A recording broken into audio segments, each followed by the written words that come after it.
बंडी संजय साहब, मैं आपको एक बात पूछना चाह रहा हूँ, किस पे सर्जिकल स्ट्राइक करते आप? होल सिटी हैदराबाद पे करते। क्या होल सिटी हैदराबाद कहाँ है? पाकिस्तान में है, न बांग्लादेश में है, न अफगानिस्तान में है, न किधर है, चाइना पे है। अगर तुम्हारे को सर्जिकल स्ट्राइक करना है, तुम्हारे में हिम्मत है, तो चाइना का बॉर्डर पे करो आप जाके। हाँ, वो करने नहीं आता, वो बड़े बड़े बात आज इलेक्शन है बोल के बोलने आता। हाँ, होल सिटी, अगर तुम्हारे को सही में दम है, सही केसीआर साहब ऐसे है, जो ऐसे चीफ मिनिस्टर, अनोखे चीफ मिनिस्टर बोलता हूँ मैं तो उनको, केसीआर साहब हथेली में जन्नत बताने का काम करते हैं, हथेली में जन्नत बताते केसीआर साहब। आदाब नाज़रीन, आज हम खैरताबाद असेंबली कॉन्स्टिट्यूंसी के एक उभरते हुए नौजवान सितारे जिनका नाम शाहनवाज है और जो यहाँ पर शानू के नाम से मशहूर हैं। शाहनवाज भाई NSUI के जनरल सेक्रेटरी भी हैं तेलंगाना स्टेट के। हम एक ख़ास बात और ख़ास मुलाकात के लिए यहाँ पर आए हैं। शाहनवाज साहब से बात करते हैं। अस्सलाम वालेकुम शाहनवाज साहब। वालेकुम अस्सलाम भाई और नमस्ते। पहली बात तो आप लोगों का बहुत बहुत शुक्रिया भाई, डेक्कन डेली न्यूज़ का और हैदराबाद मीडिया टाइम्स का, और मेरे भाई आप दोनों का बहुत बहुत शुक्रिया, आप जो मेरा इंटरव्यू लेने आए हैं। मैं Shahnawaz Shanu, NSUI general secretary Telangana state. Shahnawaz साहब, आप, हमने सुना कि आप NSUI के काफ़ी पुराने भी रहे हैं, तो ये यानी कि आपको ये सियासत में आना, पॉलिटिक्स से आप कैसा आया और कब से आया यार? ये मेरे सियासी शौक मेरे को देखिए, हमारे अम्मी को देख के मैं पॉलिटिक्स में आया हूँ पहली बार। और मैं 2012 में पहला इलेक्शन लड़ा NSUI का, जब मेरे को अल्लाह ताला ने कामयाबी दी, NSUI जनरल सेक्रेटरी बना। और मैं आपको ये बोलना चाह रहा हूँ, NSUI first general secretary, youngest general secretary था मैं, जब यूनाइटेड आंध्र प्रदेश था, जब 2012 से 15 तक मैं फर्स्ट जनरल सेक्रेटरी था हैदराबाद का। 15 से 18 तक फर्स्ट वाइस प्रेसिडेंट बना। ओनली 7 वोट से मेरा, 7 या 10 वोट से मेरा हैदराबाद प्रेसिडेंट का पोस्ट गया, वाइस प्रेसिडेंट बना, फर्स्ट वाइस प्रेसिडेंट बना। 2015 से 18 तक काम करा। फिर 18 में फिर इलेक्शंस आया, फिर मैं 18 में फिर इलेक्शंस तेलंगाना स्टेट को लड़ा। इस टाइम 2 बार हैदराबाद लड़ चुका था, फिर अब तेलंगाना स्टेट लड़के तेलंगाना स्टेट जनरल सेक्रेटरी बना। हमने सुना है कि आपके बेमिसाल खिदमात भी हैं, जैसा कि कुछ स्टूडेंट्स, मुझे पता है कि शाहनवाज भाई, नाज़रीन दरअसल ये बात मीडिया में नहीं लाना चाहते थे, लेकिन हमें किसी तरह से जब बात का पता चला कि शाहनवाज भाई की तरफ से ये कुछ स्टूडेंट्स को भी फ्री में एजुकेशन दे रहे हैं और इनकी तरफ से ये उन्हें उनकी यानी कि तालीम में मदद कर रहे हैं, तो हम जब शाहनवाज साहब से हम बात करने के लिए आए, तो इसलिए हम ये चाहते हैं कि आप भी शाहनवाज साहब की इस बेमिसाल खिदमात को जाने। दवा करते हैं कि शाहनवाज साहब, ये यानी कि आप कितने स्टूडेंट्स को यहाँ पर मुफ्त में आप तालीम दे रहे हैं? अल्हम्दुलिल्लाह, अल्लाह के करम से, ऊपर वाले और मेरे भाइयों के सपोर्ट से, ये बात मैं ये मीडिया के दौर, मीडिया से बोलना नहीं बोलना भी नहीं, दिल गवारा नहीं कर रहा, लेकिन फिर भी आप पूछे, आपको मालूम हुआ तो मैं बोल रहा हूँ कि मेरे तरफ से अल्हम्दुलिल्लाह 35 मेंबर्स आज 5 स्कूल में और 30 कॉलेज में free of cost, without any 1 रुपी भी नहीं लेते हुए भी अपने को फ्री ऑफ कॉस्ट कॉलेजेस में 30 बच्चे और 5 बच्चे स्कूल में फ्री में पढ़ रहे। ये क्यों पढ़ रहे? मेरे लेटर एड पे मैं अगर लिख के दिया, साहब आपको ये बच्चे को फ्री में एडमिशन देना है, ये बच्ची को फ्री में एडमिशन देना है, तो मेरे को अल्हम्दुलिल्लाह थोड़े कॉलेजेस हैदराबाद सिकंदराबाद में सपोर्ट है, उन लगा मैं अगर मेरे लेटर एड पे अगर दिया तो ना फ्री ऑफ कॉस्ट में मेरे को 35 बच्चों को आज तक मैं पढ़ा रहा हूँ। कितने साल से ये काम चल रहा है आपका? ये अल्हम्दुलिल्लाह मैं देखो 2015 से ये 2020 तक मैं ये 35 बच्चे चल रहे मेरे पास। और भी मैं ये मीडिया से, आपके माध्यम से मैं ये बोलना चाह रहा हूँ कि आप लेके आओ बच्चों को, कितना हो सका, जो यतीम है, गरीब है, जो सही में ज़रूरतमंद है, उन लोगों को लेके आए तो मैं अल्हम्दुलिल्लाह उनको सपोर्ट करके फ्री ऑफ कॉस्ट में, 0 विदाउट कॉलेज फीस, 0 कुछ भी, अगर उनकी एग्जामिनेशन फीस वगैरह ये वो है तो हम मेरे तरफ से या मेरे दोस्तों के थ्रू डाल के वो 1000-1500 जो भी फीस रहती है हम वहाँ भर के उनको पढ़ाने का कर रहे हैं। हम 2015 से चल रहे हैं। इससे आपको यानी कि क्या मिलता है कि ये 30-35 बच्चों को आप पढ़ाते, आपको क्या हासिल हो रहा है? मेरे को अब कैसा बोलो, मेरे को इससे किक मिलती भाई। मैं को पहले से ही बचपन से सोशल सर्विस करना बोले तो बहुत पसंद, बचपन से मेरे को क्या है, सोशल सर्विस करना, लोगों की मदद करना। मैं ये चीज में मानता हूँ, हेल्प द हेल्पलेस, जो हेल्पलेस पोजीशन में रहते हैं उनको हेल्प करना। उनको अगर मैं कुछ मदद कराना, भाई आप यकीन मानते नहीं मानते, उन्होंने कितना खुश होते हैं मेरे को नहीं मालूम, मैं बहुत खुश रहता हूँ। उस दिन मैं खाना नहीं खाता हूँ, उतना खुश रहता हूँ कि अरे आज मैं एक की मदद करा, आज मेरे तरफ से एक को 5,000 फीस कम कराया मैं, अरे आज मेरे तरफ से 35 बच्चे बढ़ रहे, मैं बहुत खुश रहता हूँ भाई। वो एक गर्व से मैं बोल सकता हूँ कि अल्लाह मेरे से ये काम ले रहा। मैं ऊपर वाले से भी पूरों से अदबन गुजारिश करता हूँ, जो भी है ये जो जरूरतमंद है आओ लो करो। ये किसके वजह से मेरे भाई, मैं आपको ये बोलना चाह रहा हूँ, ये सिर्फ और सिर्फ कांग्रेस पार्टी और एनएसयूआई की तरफ से। कांग्रेस पार्टी एक ऐसी जमात है, कांग्रेस पार्टी एक ऐसी जमात है जो आजादी दिलाने वाले का नाम कांग्रेस पार्टी है। कांग्रेस पार्टी 130 साल पुरानी पार्टी है। कांग्रेस पार्टी एससीओ की पार्टी है। कांग्रेस पार्टी मुसलमानों की पार्टी है। कांग्रेस पार्टी एसटीओ की पार्टी है। कांग्रेस पार्टी सेकुलर पार्टी है। कांग्रेस पार्टी सबकी पार्टी है। कांग्रेस पार्टी गरीब की पार्टी है, अमीर की पार्टी है, सबकी पार्टी है, पूरों की पार्टी है। कांग्रेस पार्टी एक सेकुलर पार्टी।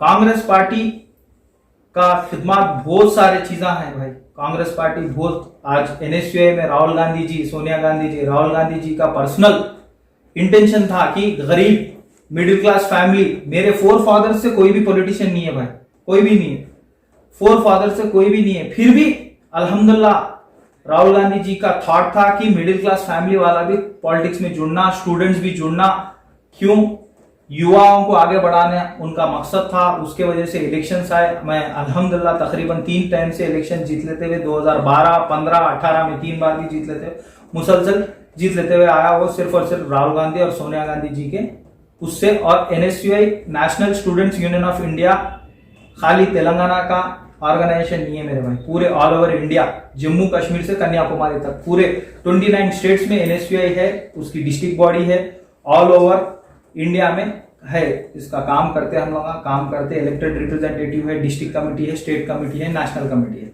और ये वर्ल्ड्स लार्जेस्ट स्टूडेंट ऑर्गेनाइजेशन है मेरे भाई, वर्ल्ड्स लार्जेस्ट, आप समझ सकते हैं, world largest student organisation NSUI है। ठीक है, जैसा कि आप अभी बता रहे थे कि कांग्रेस पार्टी 130 साल पुरानी पार्टी है। अभी इस वक्त, क्योंकि अभी यहाँ पर हैदराबाद में जीएचएमसी में इलेक्शंस चल रहे हैं, हमने देखा कि, और शायद आप भी इस बात से वाकिफ होंगे कि कांग्रेस पार्टी में अब वो मजबूती नज़र नहीं आ रही है।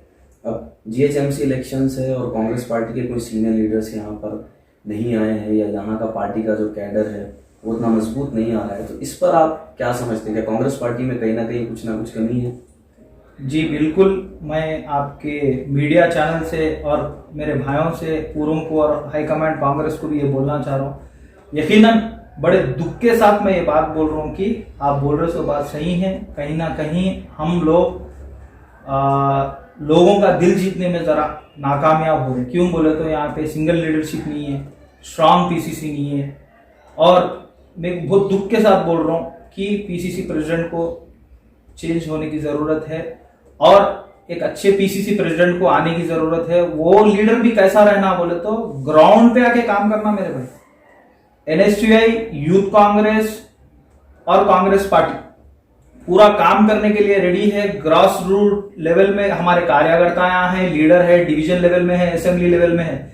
लेकिन हम लोगों को तकलीफ क्या हो रही है, हमारे एक लीडर की ख्वाहिश है कि हम थोड़े मुसीबत को हम संभाल सकते, उसके ऊपर की मुसीबत को हम जाके बोलना, हमारे को ग्राउंड लेवल पे आके काम करने वाला एक पीसीसी प्रेसिडेंट चाहिए। स्ट्रांग होना, किसी से डरना नहीं, एग्रेसिव रहना। क्यों बोले तो ये केसीआर की गवर्नमेंट को केसीआर के जैसे ही अटैक करने वाला ही होना।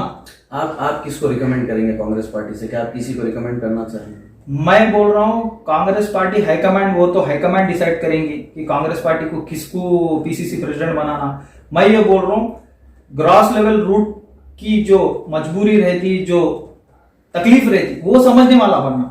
चाहे वो रेवंत रेड्डी साहब रहो, कोमट रेड्डी ब्रदर्स रहो, जग्गा रेड्डी साहब रहो, भट्टी साहब रहो, को से भी रहो, शबीर अली साहब हो, कोई भी बनो भाई, हाईकमांड जो बोलेंगे हम उसको कबूल करेंगे। मैं एक आप यहाँ पर 6 नाम बता रहे हैं, तो आप इसमें से किसी एक को मतलब आप अपनी तरफ से नहीं बताना चाहेंगे? मेरे को दिल में है, लेकिन मैं नहीं बोल सकता हूँ कि इनको बनाओ उनको बनाओ, ग्रुपिज्म हो जाता। कांग्रेस पार्टी सोनिया गांधी और राहुल गांधी जी किसको बोले, हम उसको उसका साथ देते, उसके हाथ मजबूत करते। मैं बोलना चाह रहा हूं ये कि भाई नीचे ग्रॉस लेवल रूट का जो लीडर रहता, डिवीजन का जो लीडर रहता, असेंबली का जो लीडर रहता, उनकी प्रॉब्लम को समझने वाला रहना भाई। बोलो तो यहां से आईएएस वाला ही अच्छा रहता, नीचे से आईएएस वाला ही अच्छा रहता। जो थोड़े पैराशूट में आते हैं सेट नहीं होते भाई, उन लोगों को हमारा दर्द क्या है नहीं मालूम होता, हम कितनी तकलीफों से आए। आज मैं देखते देखते देखे तो मैं बीकॉम एमबीए कर लिया, फिर भी मेरे को क्या है, आज मैं मेरा एजुकेशन कंप्लीट कर लिया, फिर भी मेरे को पॉलिटिक्स में इंटरेस्ट है, आगे बढ़ना है, मेरे को लीडर बनना है। अब मैं जैसा सोचता हूं, मेरा पीसीसी प्रेसिडेंट भी वैसी अगर सोचेगा तो हम लोगों का फायदा होगा बोलने का मेरा। आपकी कांग्रेस पार्टी की जानिब से जो लास्ट इलेक्शन में कई सीट्स आपकी पार्टी ने जीते थे, उसके बाद कई आपके एमएलए टीआरएस में शामिल हो जाते हैं। कुछ सविता इंदिरा रेड्डी जो स्टेट होम मिनिस्टर भी वो रह चुकी हैं वाईएसआर गवर्नमेंट में, अब उसके बाद वो भी इलेक्शन जीतती हैं महेश्वरम कॉन्स्टिट्यूंसी से, फिर उसके बाद वो टीआरएस पार्टी ज्वाइन करती हैं। तो आपको क्या लगता है कि इस तरह के सीनियर लीडर्स अगर रीजनल पार्टी ज्वाइन कर रहे हैं तो इसका क्या मतलब है? इसका मतलब यही है भाई कि कहीं ना कहीं कांग्रेस पार्टी, मैं आपको पहले ही बोला, कहीं ना कहीं कांग्रेस पार्टी वीक है, कहीं ना कहीं लोगों का दिल जीतने में जरा वो गैप आ रहा। वो गैप क्यों आ रहा, क्या आ रहा, अपन पूरे मिलके इसका काम करने की जरूरत है भाई। हर पार्टी में जब रूलिंग पार्टी कोई भी गवर्नमेंट बनो भाई, दूसरे पार्टियों में से ज्वाइन होते, वो तो नॉर्मल सी बात है। अब ये पार्टी से वो लीडर को क्रेडिबिलिटी नहीं रहती फर्स्ट ऑफ ऑल। अब ये लीडर ये पार्टी में, चलो रूलिंग पार्टी में है, सो ये पार्टी में जाते, फिर कल के दिन कांग्रेस पार्टी आन दो, उनके लीडर अभी यहाँ पे आते, वो तो लाजमी बात है। आप बोल रहे हो बिल्कुल सही है, लेकिन मैं बोल रहा हूँ पूरे जने तकरीबन जितने भी कांग्रेस के लीडर आए ये पार्टी से टीआरएस पार्टी में आज जो गए, मैं तमाम लोगों को बोल रहा हूँ, उन लोग कांग्रेस पार्टी से दुनिया का फायदा उठा लेके गए। कांग्रेस की टिकट पे जीत के गए, टीआरएस पार्टी की टिकट पे नहीं जीते मेरे भाई, टीआरएस पार्टी की टिकट पे नहीं जीते। उन लोगों को सही में वो खुददारी, वो वफादारी, वो क्रेडिबिलिटी रहती तो रिजाइन करके जाना था, फिर इलेक्शन लड़ना था, टीआरएस पार्टी की टिकट से लड़ना था। ये पब्लिक को धोखा दिए, हाँ कांग्रेस पार्टी को धोखा दिए बोल रहा हूं। ठीक है, अभी भारतीय जनता पार्टी के बंडी संजय ने 2 दिन पहले पब्लिक से मुखातिब होते हुए कहा कि ओल्ड सिटी में रोहिंग्यास रहते हैं, पाकिस्तानी रहते हैं, और ओल्ड सिटी पर सर्जिकल स्ट्राइक करना चाहिए, और अगर हमारा मेयर बनता है तो फिर हम बहुत सख्त यहाँ पर कार्रवाई करेंगे। तो आपको क्या लगता है बीजेपी के ये जो जहरीले बयान है, इस पर आपका क्या तबसरा है? भाई ये भारतीय जनता पार्टी, ये बीजेपी पार्टी को क्या हुआ मेरे को नहीं मालूम। ग्रेटर हैदराबाद का इलेक्शन है ये एक बल्दिया म्युनिसिपल कॉर्पोरेशन का इलेक्शन है, इसको एक दंगल बना दिए। ये इलेक्शन नहीं, एक दंगल के जैसा दिख रहा। सुबह उठते के अनाप शनाप बात कर रहे, क्या बात कर रहे क्या नहीं उनको कुछ नहीं मालूम। सर्जिकल स्ट्राइक करते उन्होंने बंडी संजय, मेरे को समझ में नहीं आता। बंडी संजय साहब, मैं आपको एक बात पूछना चाह रहा हूं, किस पे सर्जिकल स्ट्राइक करते आप? ओल्ड सिटी हैदराबाद पे करते। क्या ओल्ड सिटी हैदराबाद कहाँ है? पाकिस्तान में है, न बांग्लादेश में है, न अफगानिस्तान में है, न किधर है? चाइना पे है। अगर तुम्हारे को सर्जिकल स्ट्राइक करना है, तुम्हारे में हिम्मत है, तो चाइना का बॉर्डर पे करो आप जाके। हाँ वो करने नहीं आता, वो बड़े बड़े बात आज इलेक्शन है बोल के बोलने आता। हाँ ओल्ड सिटी, अगर तुम्हारे को सही में दम है, सर्जिकल स्ट्राइक करना है तो एम्प्लॉयमेंट पे सर्जिकल स्ट्राइक करिए आप। हाँ रोजगार दिलाने का काम करिए आप। सेंट्रल में आपकी हुकूमत है ना भाई, आप क्या कर रहे बोलो? बीजेपी गवर्नमेंट से हम लोग कांग्रेस कार्यकर्ता है, आपको पूछ रहे, आपको सवाल कर रहे, आपकी सेंट्रल गवर्नमेंट में आपकी हुकूमत है ना। फ्लड्स आए परसों आप क्या करे? फ्लड्स में क्या करे? क्या लेके आए पैसा? हाँ सर्जिकल स्ट्राइक करते बोल रहे। मैं तो हैरत हो गई, मैं अब तक इतने इलेक्शन देखा, तीन बल्दिया इलेक्शन देखे, कभी भी ऐसे बात नहीं सुने। अरे कई के बात मैं सुबह उठते की ये वो बात ये बोल रहे, सर्जिकल स्ट्राइक करते, वो करते, और ट्रिपल राइडिंग गाड़ी चलाओ। यानी तुम्हारे स्टूडेंट्स पे, बच्चों पे मोहब्बत नहीं है भाई। ड्रिंक एंड ड्राइव करो बोलते। आपके ही सेंट्रल मिनिस्टर नितिन गडकरी जी एक रूल लेके आए भाई ट्रैफिक का कि ट्रिपल राइडिंग नहीं, ड्रिंक एंड ड्राइव नहीं। उसको हम लोग गवर्नमेंट चाहे किसी की भी रहने दो, हम लोग जो चीज सही है उसको सपोर्ट करने की जरूरत है। ठीक है भाई, सही है चीज, ठीक है, नितिन गडकरी साहब आप बोलते हैं कि रूल्स फॉलो करो, इन्हों बोलते नहीं, जीएचएमसी कहते हैं इनका मेयर बने तो कहते इन लगा कहते जो भी चालानों के पैसे रहते इन्हों बनते कहते। कहां से बनते भाई? फ्लड्स आए ना भाई परसों, कहा लाए तुम, क्या लाए, क्या ला के दिए सेंट्रल गवर्नमेंट? अब क्या ला के मदद करे? हैदराबाद में पानी से पूरे परेशान थे, क्या करे आप, मदद क्या करे बोलो? आज जीतने के वास्ते अनाप शनाप बोलना, हिंदू मुस्लिम गड़बड़ करना, सुबह उठते कि हिंदू मुस्लिम कहीं को आपको हैदराबाद पीस अच्छा नहीं दिख रहा? बोलिए आप। एक और चीज, टीआरएस गवर्नमेंट की जानिब से केसीआर साहब ने 2 रोज पब्लिक मैनिफेस्टो जारी करते हुए उन्होंने बताया कि आने वाले दिनों में यानी दिसंबर से 20,000 लीटर वो पानी मुफ्त में देंगे। तो ये मुफ्त की स्कीम पर आप क्या कहेंगे? भाई केसीआर साहब ऐसे हैं जो ऐसे चीफ मिनिस्टर, अनोखे चीफ मिनिस्टर बोलता हूं मैं तो उनको, केसीआर साहब हथेली में जन्नत बताने का काम करते भाई, हथेली में जन्नत बताते केसीआर साहब। केसीआर साहब क्या बोले, मुस्लिम्स को क्या बोले, 12% रिजर्वेशन बोले। कहा मिला मेरे भाई 12% रिजर्वेशन? बोलो, हमारे मुसलमान परेशान, हमारे एससी भाइयों को क्या बोले, 125 फीट का BR अम्बेडकर स्टैचू बना तुम बोले नेकलेस रोड पे यहाँ पे बाजू, 125 फीट का अंबेडकर साहब का स्टैचू बना तुम बोले। कहा है 12% एसटी को रिजर्वेशन दे तुम बोले, कहा दिए भाई? और एक चीज, क्रिश्चियंस भाइयों को क्रिश्चियन भवन बना तुम बोले, कहा है मेरे भाई? बोलिए आप, किधर बना है? केसीआर साहब के वो बातें जैसे है वो अब तक अमल में नहीं आए तो ये भी अमल में आने का सवाल ही पैदा नहीं होता भाई। केसीआर साहब सिर्फ हथेली में जन्नत दिखाने का बेहतरीन काम करते, झूठ को ऐसा बोलते, इतना कॉन्फिडेंसली बोलते कि वो सच समझना सुनने वाला, ऐसा बोलते। और ये चीजें भी भाई मैं आपको बोल रहा हूं, ये मीडिया वाले भी नहीं बताते भाई, ये सारे चीजें बोलिए आप, मैं गलत बोल रहा हूं तो आप बोलिए। 12% रिजर्वेशन की बात रहने दो, BR अम्बेडकर साहब का स्टैच्यू रहने दो, पूरे हर अलग अलग मजहब वालों को अलग अलग डिवाइड करना, मैं आपको ये दे देता हूँ वो दे देता हूँ, कुछ भी मिला क्या? कुछ भी अमल हुआ था? कुछ नहीं। आएंगे ये वो बात करेंगे। और एक चीज, इंपॉर्टेंट चीज, केसीआर साहब को एक पंतलू है या कौन एडवाइस दिए मेरे को नहीं मालूम, लेकिन एडवाइस दिए केसीआर साहब को कि बाप सीएम और बेटा भी सीएम अब तक नहीं बने। वो सेक्रेटरीट में जो भी थे, जो इतनी जबरदस्त इमारत, जो निजाम के दौर में इतनी जबरदस्त इमारत बनाए, मेरे वाली साहब भी सेक्रेटरीट में काम करते, इसलिए मैं जाना आना है, मेरे को मालूम है, मैं पर्सनली देखा सो हूं सेक्रेटरीट इमारतों को। तो सेक्रेटरीट की इमारत कहते को इनकी एडवाइस दिए कहते इनको, उन्होंने क्या बोले, आप तो सीएम बन गए साहब, आपका बेटा अगर सीएम बनना है तो ये सेक्रेटरीट तोड़ना पड़ता। तो इनको क्या करे, सेक्रेटरीट को तोड़ दिए। तोड़े से तोड़ा, इनको इतनी गुरूर तकब्बुर में तोड़े, वहां पे 2 मस्जिद थे, अल्लाह के घर थे, वो 2 मस्जिदों को भी तोड़ दी। और एक मंदिर थी, पोचरमा मंदिर थी, वो मंदिर को भी तोड़ दी।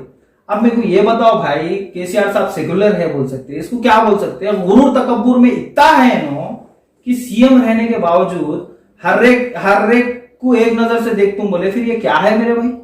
2 मस्जिद, अल्लाह का घर और एक पोचरमा टेम्पल, तेलुगु भाया मेरे उधर जाके प्रे करते, किसी की भी बिलीफ भाई, तोड़ दिए। उसके ऊपर कोई भी नहीं बोलता, ये भारतीय जनता पार्टी बीजेपी वाले नहीं बोलते, ये एमआईएम वाले कुछ भी नहीं बोलते, कोई भी कुछ भी नहीं बोलते। क्या हुआ? वो टाइम पे भी कांग्रेस पार्टी से एहतजाज करे, है ना मेरे भाई? अभी फिलहाल तो क्योंकि इलेक्शन चल रहे हैं और हर रैलीज में हम देख रहे हैं, जैसा कि आपने कहा कि मजलिस इसके खिलाफ नहीं बोलती, लेकिन अकबर साहब हो या असदुद्दीन ओवैसी साहब हो, ये तो लाजिम बोल रहे हैं और ये एश्योरेंस भी दे रहे हैं कि तेलंगाना सेक्रेटरीट के जो 2 मसाजिद शहीद हुए थे उसको दोबारा तामीर करवा के रहेंगे। हाँ भाई, तोड़े तो तामीर करा के रहते बोल रहे भाई, तोड़ने की हिम्मत कहां से आई केसीआर को? कौन दिया अपनी हिम्मत? भाई आप ये बात समझने की है, मस्जिद को हाथ लगाने की हिम्मत कहां से आई इनको? मंदिर को हाथ लगाने की हिम्मत कहां से आई? किससे पूछ के डाले? हाँ, सेक्रेटरीट इतना अच्छा, सेक्रेटरीट को तोड़ने की क्या जरूरत थी? जबकि कोर्ट भी बोला कि अच्छा है ये, अभी एक 30-40 साल आराम से इसको कुछ भी प्रॉब्लम नहीं होता, सुकून से रह सकते, क्या जरूरत आनी पड़ी? पब्लिक का पैसा, टैक्स का पैसा इसके ऊपर लगाने की जरूरत क्या पड़ी भाई? आप सेक्रेटरीट रहे तो भी नहीं आ रहे थे, प्रगति भवन से आप ऑपरेट कर रहे थे, पूरा स्टेट को आप प्रगति भवन से ऑपरेट कर रहे थे, फिर सेक्रेटरीट को तोड़ने की क्या जरूरत? सेक्रेटरीट तोड़े ठीक है, फिर ये मंदिर मस्जिद के उसमें इन्वॉल्व होने की क्या जरूरत भाई? आपको तेलंगाना सीएम बन गए तो आपको इतनी गुरूर, इतना तकब्बुर आ गया साहब। मैं पूछना चाह रहा हूं, बोलिए। पब्लिक पूछ रही है, आपको जनता पूछ रही, भाई आप क्या, मेरे को खुद ताजुब है, ऐसा कैसा कर सकते आप। और बीजेपी के एक और एक लीडर है राजा सिंह, जिनका आए दिन कुछ ना कुछ एक जहरीला बयान आते रहता है, लेकिन कांग्रेस पार्टी की तरफ से काउंटर करने वाला कोई नहीं है, ऐसा क्यों राजा सिंह? नहीं भाई, ऐसा तो कुछ नहीं है। हर टाइम कोई सी भी देखो, कांग्रेस पार्टी एक सेकुलर पार्टी है भाई, सेकुलर लोगों की पार्टी है। ऐसा कम्युनल जो भी बात करता हूं उनके खिलाफ तो कांग्रेस पार्टी बात करते रहती। और राजा सिंह के बारे में मैं क्या बोलूं, बोलिए। राजा सिंह को खुद के असेंबली में उनके कार्यकर्ताओं को टिकट नहीं मिली बोल के उन्होंने खुद लड़ ले, उल्ला उल्ला लड़ लेने में है। अब उन लोगों को क्या होना भाई, इतने दिन तो बाहर नहीं आते वो लोग। ये अब इलेक्शन टाइम आ गया तो कुछ ना कुछ ऐसा कम्युनल सिचुएशन को बाहर लेके आते कि कुछ भी होना, पीस माहौल को खराब करना, इन लोगों वोट हासिल कर लेना। लेकिन हैदराबाद है बाबा, ये हैदराबाद में पूरे पढ़े लिखे अक्लमंद लोग हैं पूरे। यहाँ गरीब भी है, अमीर भी है, मीडियम क्लास फैमिली वाला भी है, तो वो अक्लमंद है, होशियार है। ये अपने पास आ रहा तो सही क्या है गलत क्या है सोच समझ के फैसला लेने वाला हैदराबाद वाला है। या तुम्हारी दाला दूसरी जगह गल गए होंगे, हैदराबाद में नहीं गलते। जैसा कि अभी आप बता रहे थे कि केसीआर गवर्नमेंट या बीजेपी गवर्नमेंट के ताल्लुक से, तो मेरा सवाल आपसे ये है कि आपकी कांग्रेस पार्टी जब मुत्तहदा आंध्र प्रदेश था 2014 से पहले, आपकी कांग्रेस पार्टी ने यहाँ के मुसलमानों के लिए क्या किया? भाई अब कांग्रेस पार्टी ने क्या किया बोले तो, हम लोग ऐसी जमात है जो बोलती काम करती। कांग्रेस पार्टी एक ऐसी जमात है जो बोल के काम करने वाली। हथेली में जन्नत दिखाना कांग्रेस पार्टी को नहीं आता। आप लोगों को मालूम होगा, आज जो मुसलमान, जो माइनॉरिटीज 4% रिजर्वेशन जिसका फायदा उठा रहे हैं, वो कांग्रेस दौर में आया। मेरे कांग्रेस दौर में 4% reservation doctor YS Rajasekhara Reddy साहब और शब्बीर अली साहब की अलग जिद्दजू थी। उनका ये था, लेके आके सेंट्रल गवर्नमेंट से भी लेके आके आज 4% रिजर्वेशन लेके आने वाले का नाम कांग्रेस पार्टी है। और बच्चों को स्कॉलरशिप देने वाली का नाम कांग्रेस पार्टी है। बच्चों को स्कॉलरशिप मिले, एमबीबीएस सीट्स मिले, ये 4% रिजर्वेशन की वजह से ना मेरे भाई सुबजे ने फायदा उठाए। ये सारे चीजा हुए। और 108 जो 108 है, ये जो 108 जो सबको इलाज फ्री में इलाज हुआ, व्हाइट कार्ड वालों को फ्री में इलाज हुआ, वाईएस के दौर में हुआ साहब, वाईएस राजशेखर रेड्डी साहब के दौर में ये पूरी चीजें अमल में है। अभी आप खैरताबाद असेंबली कॉन्स्टिट्यूंसी से है, तो यहाँ पर के इलेक्शन के क्या रुझानात है, क्या ट्रेंड है यहाँ पर? कांग्रेस पार्टी खैरताबाद में पी जनार्दन रेड्डी साहब यहाँ के एमएलए थे, उसके बाद दानम नागेंद्र साहब यहाँ के एमएलए थे, वीरू भाई विष्णुवर्धन रेड्डी साहब भी थे। यहाँ कांग्रेस बोले तो खैरताबाद बोले तो कांग्रेस है मेरे भाई। आप लोग हैदराबाद की मशहूर शख्सियत है पी जनार्दन रेड्डी साहब, वो यहाँ से कुतबुल्लापुर तक उनका इलाका आता था। उतना बड़ा कॉन्स्टिट्यूंसी खैरताबाद कॉन्स्टिट्यूंसी थी, फिर भी अकेला सिंगल आदमी संभालता था खैरताबाद कॉन्स्टिट्यूंसी। तो यहाँ पे खैरताबाद कॉन्स्टिट्यूंसी में कांग्रेस पार्टी का कैडर वैसी है, कांग्रेस पार्टी के लीडर्स वैसी है, हर कोई वैसी है। कांग्रेस पार्टी बोले तो खैरताबाद बोले तो कांग्रेस पार्टी। तो अभी आप जीएचएमसी इलेक्शंस में यहाँ से कांग्रेस सीट जीतने वाली है?